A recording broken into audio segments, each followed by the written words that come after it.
बिस्मिल्लाहिर्रहमानिर्रहीम। बिना चीनी, बिना ऑयल, मैदा, आटा, इन तमाम चीज़ों के बगैर हम बनाएंगे आज एक इंतहाई मज़ेदार टर्किश ब्राउनी की रेसिपी। अगर आप डाइट कर रहे हैं तो ये मीठा आपके लिए खास है। जी हाँ, आज मैं लेके आई हूँ elma brownie recipe. Mouth melting, sugar free, without carb, a delightful Turkish dessert perfect for your parties and sweet cravings. अगर बेकिंग एक्सपर्ट बनना चाहते हैं तो मेरी वीडियो को शुरू से लेके आखिर तक देखिएगा, क्योंकि आज मैं आपके साथ बेकिंग की तमाम टिप्स बहुत ही ज्यादा डिटेल में डिस्कस करने वाली हूँ। बिस्मिल्लाहिर्रहमानिर्रहीम। अस्सलाम वालेकुम my dear and wonderful viewers, welcome back to my channel food magic with Nadia. I believe in the magic of healthy homemade food for a happier healthier lifestyle.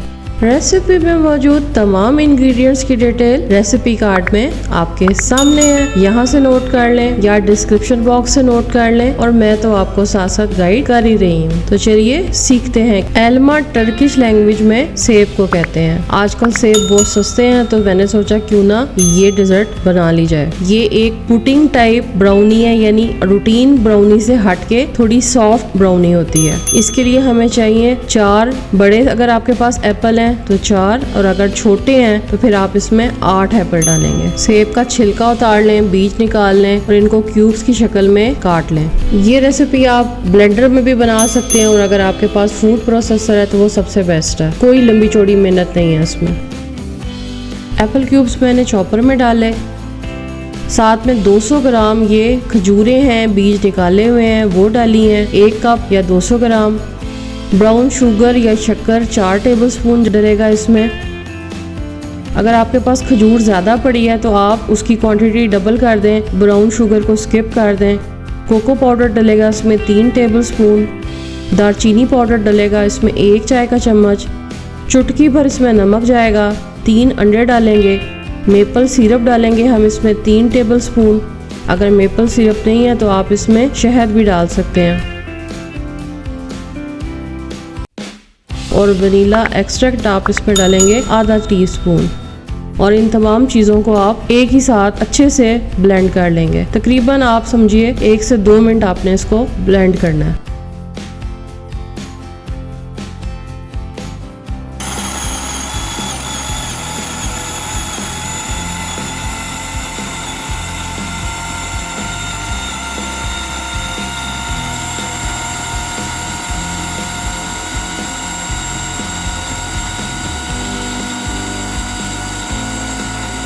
एक बार ओपन करके हम इसे देख लेंगे कि खजूर अच्छे से मिक्स हुई है या नहीं हुई। नहीं तो फिर इसको हम एक दफ़ा और ब्लेंड कर लेंगे। लेकिन इसमें मुकम्मल तौर पे चीज़ें चॉप नहीं होती हैं, बिल्कुल ये बारीक पेस्ट नहीं बनेगा, थोड़े थोड़े चंक्स इसमें होंगे। मैंने इसमें 4 टेबलस्पून शक्कर ऐड की है। जब एक दफ़ा ये ब्लेंड हो गया था, मैंने थोड़ा मीठा टेस्ट किया, मुझे लगा कि मीठा थोड़ा सा कम है, तब मैंने इसके अंदर शक्कर डाली। अदरवाइज अगर सेब ज़्यादा मीठे हैं तो आप ब्राउन शुगर या शक्कर को स्किप भी कर सकते हैं। बाकी ये मैं आपको पहले भी कह चुकी हूँ कि आप खजूर की क्वान्टिटी डबल कर सकते हैं अगर आपको मीठा कम लगे शक्कर या ब्राउन शुगर के अलावा। अगर आप इसको इलेक्ट्रिक ओवन में बेक कर रहे हैं तो फिर आप ग्लास मोल्ड भी ले सकते हैं, और अगर आप इसे गैस ओवन में बना रहे हैं तो फिर आप इस तरह से एल्युमिनियम मोल्ड इस्तेमाल करेंगे। सो मैंने केक के सांचे को पहले अच्छे तरीके से ऑयलिंग की, उसके बाद इसमें बटर पेपर रखा, और बटर पेपर रखने के बाद फिर मैंने इसके अंदर सारा मिक्सचर डाल दिया। अब स्ट्रॉबेरी लेंगे। ये मेरे पास फ्रोजन स्ट्रॉबेरी है, क्योंकि स्ट्रॉबेरी का सीजन खत्म हो चुका है। इसके अलावा अगर आपके पास बेरीज हो, ब्लू बेरीज वगैरह, आप वो भी इसमें डाल सकते हैं। मुझे वो मिली नहीं थी तो मैंने सिर्फ ये फ्रोजन स्ट्रॉबेरी ही इसमें डाली है। स्ट्रॉबेरी को आपने सिर्फ सेंटर से कट लगाना है, और 2 हिस्सों में काट के आपने इसको सीधा और उल्टा, एक साइड से फिर दूसरी साइड से करके आपने इसे तमाम बैटर के ऊपर फैला देना है, और फिर इसके ऊपर आपने चोको चिप डालने हैं। मेरे पास 2 कलर्स के थे, व्हाइट चॉकलेट और ब्राउन चॉकलेट, तो मैंने दोनों तरह के चोको चिप इसमें डाले हैं। डालने के बाद फिर हम इसे बेक करेंगे। जब तमाम बैटर को हम डाल देंगे, चोको चिप डाल देंगे, तो फिर हम एक दफा सांचे को टैप करेंगे ताकि तमाम चीजें अंदर बैलेंस हो जाएं, और इसके अंदर अगर कोई एयर है तो वो इसमें से निकल जाए।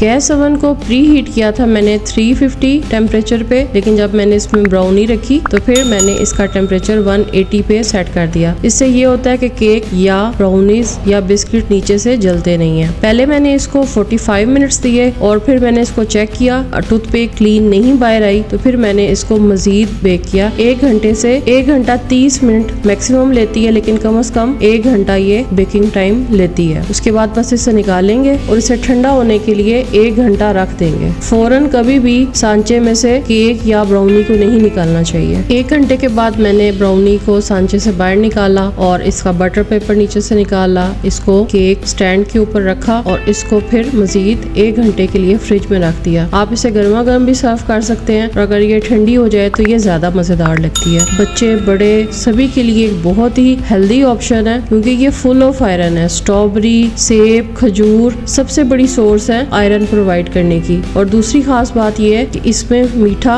या कार्बोहाइड्रेट्स बिल्कुल भी नहीं है, बनाने में बहुत आसान है, एक हेल्दी मीठे की ऑप्शन है। सो इसको जरूर बनाएं और मुझे बताएं कि ये आपको कैसी लगी है। और एक और बात कहना चाहूंगी कि ओवन का टेम्परेचर आप अपने ओवन को ज्यादा बेटर समझ सकते हैं। मेरे ओवन के अकॉर्डिंग ये तकरीबन 1 घंटा और 30 मिनट बेक हुआ, लेकिन आपके ओवन में जितना इलेक्ट्रिक अगर ओवन है तो फिर उसमें कम टाइम लगेगा। और अगर आप बैटर को ज्यादा पतला कर देते हैं तो भी वो बेकिंग टाइम ज्यादा लेता है।